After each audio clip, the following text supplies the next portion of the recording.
ನನ್ನ ವೈಫು ಸ್ಮಿತಾ ಅಂತ. I met her in 1999. Second P C fail ಆಗಿರ್ತೀನಿ. I tell her everything. ಆಮೇಲೆ ಅಷ್ಟೊಂದು ಲವ್ ಫೇಲ್ಯೂರ್ ಆಗಿರುತ್ತೆ. ನಾನೊಂದು ಹುಡುಗಿ BL ಕಾಲೇಜಲ್ಲಿ ಒಂದು ಹುಡುಗಿನ love she loves me. Her name is ಹೇಳ್ಬೋದಲ್ವಾ, ಸರಿತಾ ಅಂತ. Okay, now she is Sarita Singh. Love ಮಾಡ್ತಾ ಇದ್ದೆ. ಅವಳು ಲವ್ ಮಾಡ್ತಾ ಇದ್ಲು, ನಾನು ಲವ್ ಮಾಡ್ತಾ ಇದ್ದೆ. 7 years ಲವ್ ಮಾಡಿದೆ. 7 years ಲವ್ ಮಾಡಿದ್ಮೇಲೆ ಅವಳೇ ಪ್ರಪೋಸಲ್ ಮಾಡಿದ್ಲು. 1 ವರ್ಷ ಸುತ್ತಾಡಿದ್ವಿ. ತದನಂತರ ಅವಳು ನನ್ನ ಡಿಸ್ಕಂಟಿನ್ಯೂ ಮಾಡಿದ್ಲು. ಅವಳಿಗೆ ತುಂಬ ಕಾಟ ಕೊಟ್ಟೆ. ಆ ಮೊಮ್ಮೆ ಬೇಜಾರಾಯಿತು, ಏನೇನೋ ಆಯಿತು ಬಿಡಿ. ನಾವು ಲವ್ವಲ್ಲಿ ಸಿಕ್ಕಾಪಟ್ಟೆ ಆ ಲೆವೆಲ್ಗೆಲ್ಲ ಹೋಗ್ಬಿಟ್ಟಿದ್ವಿ. ಅಣ್ಣವರು ಆ ಲೆವೆಲ್ಗೆ ಹೊಟ್ಟೋಗ್ಬಿಟ್ಟಿದ್ರು. ಆಮೇಲೆ ಅವಳೇ ಬಂದು ಕೇಳ್ಕೊಂಡ್ಲು, ನಾನು ನಿನ್ನ ಕಂಡ್ರೆ ನಂಗೆ ಇಷ್ಟ ಆಯಿತು, ಬಟ್ ಏನೋ ವಿಚಾರಕ್ಕೆ ನೀನು ದೂರ ಆಗಿದ್ದೀನಿ ಅಂತೇಳಿ. She married to Singh. I forgot his name. ಬಂಸದಲ್ಲಿ ಅವನು ಆ್ಯಕ್ಚುಲಿ ಈಸ್ ಇನ್ ಟು ಡಿಫೆನ್ಸಲ್ಲಿ ಇದ್ದಾನೆ ಈಗ. ಅವನು ಇದ್ದ ಅವನಿಗೆ ಗೊತ್ತಿಲ್ಲ ಏನಾಗಿದೆ ಅಂತ. ಅವಳ ಹೆಸರು ಸರಿತಾ ಅಂತ. She was a Telugu girl, ಅಂದರೆ ಆಂಧ್ರ ನಾಯ್ಡುಸ್ ಅನ್ಕೊಂತೀನಿ. I think she was a Andhra Naidu. ಒಳ್ಳೆ ಕಾಸ್ಗೀಸ್ ಎಲ್ಲ ಚೆನ್ನಾಗಿತ್ತು ಅವಳ ಹತ್ರ. ನಾನು ಚೆನ್ನಾಗಿದ್ದೆ.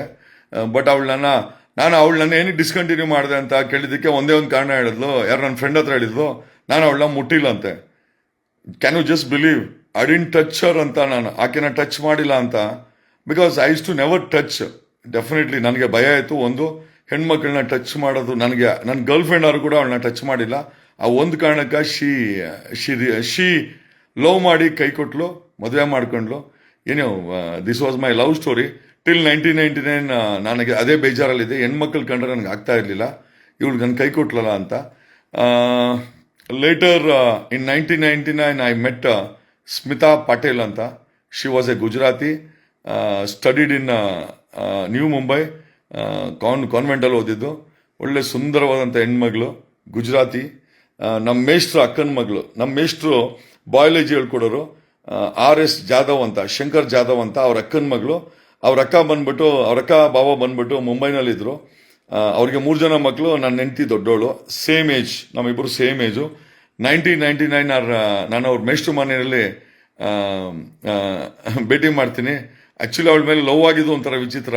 ಅವಳು ಆ್ಯಕ್ಚುಲಿ ಸ್ಕೂಟಿ ಎತ್ಕೊಂಡು ಹೋಗ್ತಾ ಇದ್ಲು. ಅವ್ರ ಮನೆ ಹತ್ರ ಒಂದು ಕಲ್ಲು ಹಾಕಿದ್ರು. ಆ ಕಲ್ಲು ಮೇಲೆ ಹೋದ್ಲು. ಆ ಕಡೆ ಸಪಡಿ ಈ ಕಡೆ ಕೆಳಗೆ ಬಿದ್ದೋಗ್ಬಿಟ್ಲು. ಎತ್ತಕ್ಕೆ ಹೋಗಿ ಅವಳನ್ನ ಸ್ಕೂಟಿಯಿಂದ ಎತ್ತಕ್ಕೆ ಹೋಗಿ ಆವತ್ತು ಗೊತ್ತಿಲ್ಲ ಕರ್ಕೊಂಡೋಗಿ ಹಾಸ್ಪಿಟ್ಲಿಗೆ ಅಡ್ಮಿಟ್ ಮಾಡಿದೆ. She was hugging me. ನನಗೆಲ್ಲ ಒಂದು ಕಡೆ ಫೀಲ್ ಆಯಿತು, ಏನೋ ಅವಳ ಕಾಲು ಏಟಾಗಿತ್ತು. ಕರ್ಕೊಂಡೋಗಿ ನಾನೇ ಹಾಸ್ಪಿಟ್ಲಿಗೆಲ್ಲ ಅಡ್ಮಿಟ್ ಮಾಡಿ ನಾನೇ ನೋಡ್ಕೊಂಡೆ ಒಂದು 2-3 ದಿವಸ. ಯಾಕಂದರೆ ಮೇಷ್ಟು ಬ್ಯುಸಿ ಇದ್ರು. ಹಂಗೆ ಹಾಸ್ಪಿಟ್ಲಲ್ಲೇ ಲವ್ ಆಗಿಬಿಡ್ತು. ಅವಳು ಹೇಳಿದ್ಲು, ನಿನ್ ಕಂಡ್ರೆ ನಂಗೆ ಇಷ್ಟ ಅಂತ. ನಾನು ಹೇಳಿದೆ ನಂಗೆ ಇಷ್ಟ ಅಂತ. ನಂದು ಇದು ಲವ್ ಫೇಲ್ಯೂರ್ ಬೇರೆ ಆಗಿತ್ತಲ್ಲ. ಇವಳು ಸರಿತಾ ಸಿಂಗ್ ಕೈ ಕೊಟ್ಟಿದ್ಲು.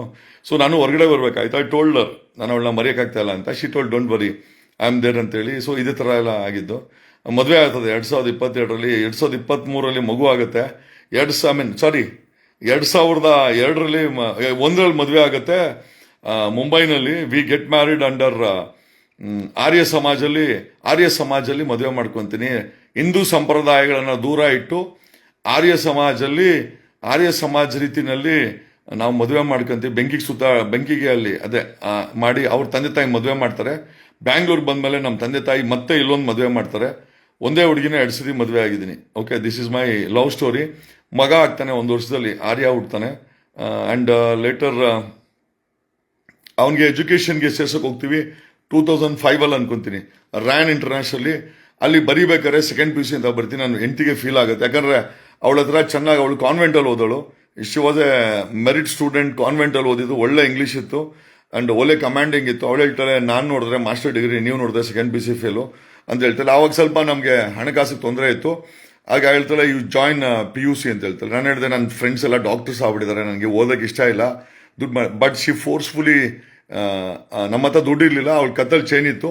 ಆ ಚೈನನ್ನು ನನ್ನ ಹೆಂಡತಿ ಮಾರಾಟ ಮಾಡ್ತಾಳೆ 16,000 rupeesಗೆ. She get the money for my second PUC. ನಾನು ಹೇಳ್ತೀನಿ, ನಾನು ಕರ್ನಾಟಕ ಬೋರ್ಡಲ್ಲಿ ಓದಲ್ಲ. ಯಾಕಂತಂದರೆ ನನ್ನ ಫ್ರೆಂಡ್ಸ್ ಎಲ್ಲ ಮುಗಿಸಿ ಆಲ್ರೆಡಿ ಕೆಲಸ ಮಾಡ್ತಾ ಇದ್ದಾರೆ. ಈ ಏಜಲ್ಲಿ ನಾನು ಸೆಕೆಂಡ್ PUC ಎಕ್ಸಾಮು ಅದು ಕರ್ನಾಟಕ ಬೋರ್ಡರ್ ಬರೆಯಲ್ಲ, ನನಗೆ ಅವಮಾನ ಆಗುತ್ತೆ ಅಂತ. ಸೊ ಆಕೆನೇ Rajasthan Vidyapeeth online distance education ಹುಡುಕ್ತಾಳೆ. And we pay some 16,000. ನಾನು second PUC Rajasthan Vidyapeeth exam ಬರೆದಿದ್ದು ತಿರುಪತಿನಲ್ಲಿ. ಕಾರಣ ಯಾಕೆ ಅಂತಂದರೆ ಬ್ಯಾಂಗ್ಳೂರಲ್ಲಿ ಬರೆದ್ರೆ ನನಗೆಲ್ಲ ನೋಡ್ತಾರೆ, ಅವಮಾನ ಆಗುತ್ತೆ ಅಂತೇಳಿ I wrote my exam in Tirupati. Exam ಬರೆದ್ಮೇಲೆ ನನಗೆ ಸರ್ಟಿಫಿಕೇಟ್ ಸಿಗುತ್ತೆ. ಬೇಸ್ಡ್ ಆನ್ ದಟ್ ಕುವೆಂಪು ಯೂನಿವರ್ಸಿಟಿಗೆ BBMಗೆ ಜಾಯ್ನ್ ಆಗ್ತೀನಿ. ಅದು ಕೂಡ ಡಿಸ್ಟೆನ್ಸ್ ಎಜುಕೇಷನ್ನು. ಅಷ್ಟೊತ್ತಿಗೆ ಒಬ್ಬ ಸಣ್ಣ ಕಾಂಟ್ರಾಕ್ಟರ್ ಆಗಿರ್ತೀನಿ, ಸಿಕ್ಕಾಪಟ್ಟೆ ದುಡ್ಡು ಸಂಪಾದನೆ ಮಾಡಿರ್ತೀನಿ. ಡಿಸ್ಟೆನ್ಸ್ ಎಜುಕೇಷನ್ ಇಲ್ಲಿ BBM ಮಾಡಿಕೊಂಡು ಕಾಂಟ್ರಾಕ್ಟರ್ ಇಲ್ಲೇ CMC ಬ್ಯಾಟ್ರಾಂಪುರದ ಮುನ್ಸಿಪಾಲಿಟಿ ಬ್ಯಾಟ್ರಾಂಪುರ ಆಯಿತು. ಅಲ್ಲಿ ಒಬ್ರು ಕಮಿಷನರ್ಗೆ ಸಿಕ್ಕಾಪಟ್ಟೆ ಕಾಟ ಕೊಡೇನಿ, ಕ್ವಾಲಿಟಿ ರೋಡೆಲ್ಲ ಕ್ವಾಲಿಟಿ. ಅದಕ್ಕೆ ಒಂದ್ಸತಿ ಹೇಳಿದ್ರು, ಜಗದೀಶ್ ಅವರ ನೀವೇ ಒಂದು ಕಾಂಟ್ರಾಕ್ಟ್ ಲೈಸೆನ್ಸ್ ಮಾಡಿಸ್ಕೊಳ್ಳಿ ಅಂತ. I become A class 3 contractor in CMC. ತದನಂತರ BBMP ಆಗುತ್ತೆ. ಕೋಟ್ಯಾಂತರ ರೂಪಾಯಿ ಹಣ ಸಂಪಾದನೆ ಮಾಡ್ತೀನಿ. ನಮ್ಮ ಮನೆಯಲ್ಲಿದ್ದಂಥ ಪಾವರ್ಟಿ ಮತ್ತು ಬಡತನವನ್ನು ಓಡಿಸ್ತೀನಿ. ರೆಂಟ್ ಬರಂಗೆ ಮಾಡ್ತೀನಿ, ಕಾಂಪ್ಲೆಕ್ಸ್ಗಳು ಮಾಡ್ತೀನಿ, ಜಮೀನುಗಳನ್ನ ಉಳಿಸ್ಕೊತೀವಿ, ವಾಟರ್ ಬಿಸ್ನೆಸ್ ಮಾಡ್ತೀನಿ. ಕೋಟ್ಯಾಂತರ ರೂಪಾಯಿ ಹಣ ಮಾಡಂಗೆ ಕೋಟ್ಯಾಂತರ ರೂಪಾಯಿ ಕಾಂಟ್ರಾಕ್ಟ್ ಬಿಸ್ನೆಸ್ ಕಾಂಟ್ರಾಕ್ಟ್ ಮಾಡ್ತೀನಿ. I make lot of money. By 2009 ನಮ್ಮ ತಮ್ಮನಿಗೆ ಮದುವೆ ಮಾಡ್ತೀನಿ. And I complete my 2009 I complete my BBM.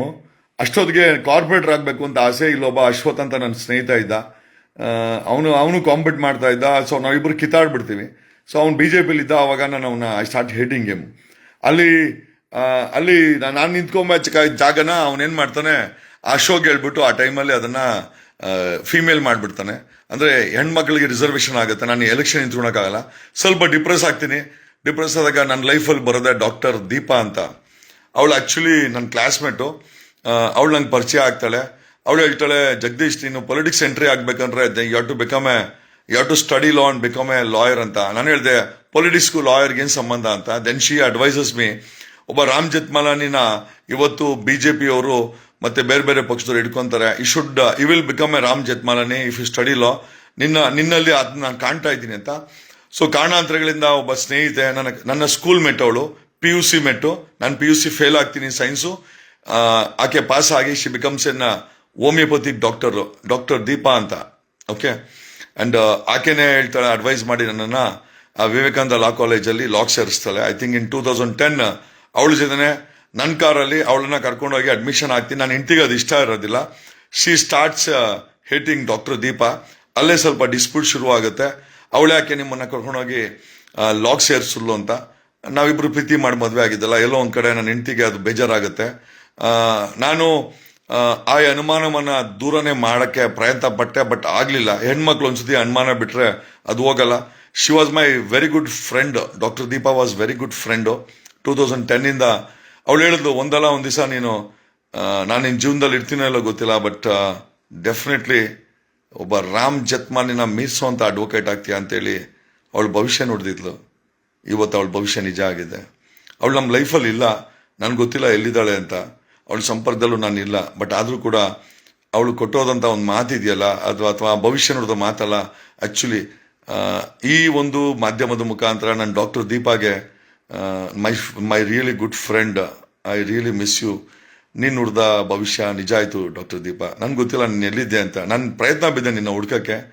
I don't no, ಕಾರಣಾಂತರಗಳಿಂದ ನನ್ನ ಲೈಫಿಂದ ನೀನು ಹೊರಟೋಗ್ಬಿಟ್ಟೆ. As a friend I really miss you a lot and God bless you and just convey my regards to your husband. A lovely husband. ನಿಜವಾಗ್ಲೂ ಹೇಳ್ತೀನಿ, ಅವ್ನು ನಿಜವಾಗ್ಲೂ ಒಳ್ಳೆಯವನು. ಅವ್ನು ನಿನ್ಗೆ ಸಿಕ್ಕಿರೋದು ಕೂಡ ಅದೃಷ್ಟ. ನನಗೆ ಗೊತ್ತಿಲ್ಲ ಏನಂತ, but I know you got 2 children. ಮಗಳಿದ್ದಾನೆ. ನಿನ್ನ ಮಗ ನಾನು ಮೊನ್ನೆ ನೋಡಿದೆ. I don't know, I saw him 2 years back, but I couldn't talk to him. ನನಗೆ ಯಾಕೋ ಮಾತಾಡ್ಲಿಕ್ಕೆ ಆಗಲಿಲ್ಲ. I think he was coming with that ಏನೋ ನನ್ನ ಜೀವನದಲ್ಲಿ ಏನೇನೋ ಆಗಿದೆ, ಬಟ್ ಎಲ್ಲೂ ಕೂಡ ನಾನು ಕೆಟ್ಟದಾಗ ನಡ್ಕೊಂಡಿಲ್ಲ. ಮಾರ್ನಿಂಗ್ ಆಯಿತು, ಪುಂಗಕ್ಕೆ ಬಂದ, ಚಪ್ಪಲಿಲಿ ಬೀಳ್ತಾವಲ್ಲೇ ಲೋಫರ್, ಚಪ್ಪಲಿಲೇ ಹೊಡಿತೀನಿ. ಪುಂಗಾನ, ನಿನಗೆ ಯೋಗ್ಯತೆ ಇದ್ರೆ ಒಂದು ಲೈವ್ ಮಾಡಿ ಮಾತಾಡಲಿ. ಯಾವ್ಯಾವ ಹುಡುಗಿಗೆ ಎಲ್ಲೆಲ್ಲಿ ಮಾಡಬೇಕು ಅಂತ ಮನ್ಸಲ್ಲಿ ಬಂದಿತ್ತು ಅಂತ ಹೇಳೋ ತಾಕತ್ತಿದ್ರ ನಿನಗೆ? ಪುಂಗದ ಮಾನಸಿಕವಾಗಿ ನಾನು ಹೇಳ್ತೀನಲ್ಲ, ಯಾರ್ಯಾರೋ ಬಯೋಗ್ರಫಿ ಬರೆದಿದ್ದಾರೆ. ನನಗೆ ಮೆಚ್ಚುಗೆ ಆದಂಥ ಒಂದು ಬಯೋಗ್ರಫಿ ಅಂತ ನಾನು ಹೇಳಿದ್ರೆ ಡಿಸ್ಕವರಿ ಆಫ್ ಇಂಡಿಯಾ ಅಂತ, ನೆಹರು ಅವ್ರದ್ದು. ನೆಹರು ಬರೆದಿರೋ ಸತ್ಯ ಯಾವ ಹಲ್ಕಟ್ಟು ಬರ್ದಿಲ್ಲ. ಇವರೆಲ್ಲ ಹೇಳ್ತಾರೆ ಯೋಗ್ಯತೆ ಇಲ್ದವರು ಇಲ್ಲಿ ಬಾಯಿಗೆ ಬಂದಂಗೆ ಮೆಸೇಜ್ಗಳಾಗ್ತಾರೆ, ರ್ಯಾಸ್ಕಲ್ಸ್ ಕೂತ್ಕೊಂಡು ಇಲ್ಲಿ. ನಾನು ಹೇಳೋದಂತ ಜೀವನವನ್ನ ಪಾರದರ್ಶಕವಾಗಿ ಇಟ್ಕೊಳ್ಳಿ. ನಾನು ಹೇಳ್ದಲ್ಲ, ನಾನು ಯಾರನ್ನ ಇಷ್ಟಪಟ್ಟಿದ್ರು ಅದನ್ನ ನಾನು ಹಂಚ್ಕೊಂಡಿದ್ದೀನಿ. ನಾನು ಯಾರ ಜೊತೆ ಇದ್ರು ಕೂಡ ನಾನು ಹಂಚ್ಕೊಂಡಿದ್ದೀನಿ. ನನ್ನನ್ನು ಪ್ರೀತಿ ಮಾಡಿ, ಇನ್ಫ್ಯಾಕ್ಟ್ ನಾನು ಹೇಳ್ದಲ್ಲ, ಅವಳು ಡಾಕ್ಟರ್ ದೀಪಾ ಇಂದ ನನ್ನ ಹೆಂಡತಿಗೆ ಬೇಸರ ಆಯಿತು, ಅದನ್ನು ಹಂಚ್ಕೊತಾ ಇದ್ದೀನಿ. ತಾಕತ್ತಿದ್ರೆ ಲೈವಲ್ಲಿ ಹಂಚ್ಕೊಟ್ರಲ್ಲೇ, ಅಲ್ಲಿ ಬಂದ್ಬಿಟ್ಟು ಏನು ಹೇಳ್ದಲ್ಲ, ಇದೆಲ್ಲ ಮಾಡಕ್ ಬರ್ತದೆ, ಅದನ್ನ ಮಾಡ್ದಿರಾ ಫ್ರೆಂಡ್ಶಿಪ್ ಮೇಂಟೈನ್ ಮಾಡೋದಿಲ್ಲ ನಿಮ್ ಯೋಗ್ಯತೆಗೆ ಪುಂಗದ ಚಪ್ಲಿ ಸೈಜ್ 11 ಚಪ್ಲಿಲಿ ಹೊಡೆದಾಕ್ಬಿಡ್ತೀನಿ ನನ್ನ ಮಕ್ಕಳ ನಿಮ್ಗೆ ಸಿಕ್ಕರೆ ಏನ್ ಅನ್ಕೊಂಡಿದ್ದೀರಾ ಅವನ ಯಾವನೋ ರಾಸ್ಕಲ್ ಅವನೊಬ್ಬ ಗುರು ಅಂತೆ ಏಯ್ ನಿನ್ನ ಮಗನೇ ಏನಿಲ್ಲ ಲೊಕೇಶನ್ ಹಾಕ್ತೀನಿ ಬಾ ನಿನ್ ಗುರು ಅಂತೆ ರಾಸ್ಕಲ್ ನನ್ನ ಮಗನೇ ತಗೊಂಬಂದು ಕೆರ ಕಿತ್ತೋಗುತ್ತೆ ಲೋಫರ್ ಏನೇನೋ ವಿಡಿಯೋ ಮಾಡಾಕ್ತೀಯ ಯಾರೋ ನಿನ್ ಬ್ಯಾಕ್ ಗ್ರೌಂಡ್ ಅಲ್ಲಿ ಅವ್ನ MLA ವಿಶ್ವನ ಕೇಳವನೇ ನಿನ್ನ ಮಗನೇ ಯಾವನಾದ್ರೂ ಅಲ್ಲಿ ಹಾಕರೆ ಕೆಟ್ಟ ಮೆಸೇಜು ಬೂಟ್ ಸೈಜ್ 11 ಕಿತ್ತೋಗುತ್ತೆ ಆಮೇಲೆ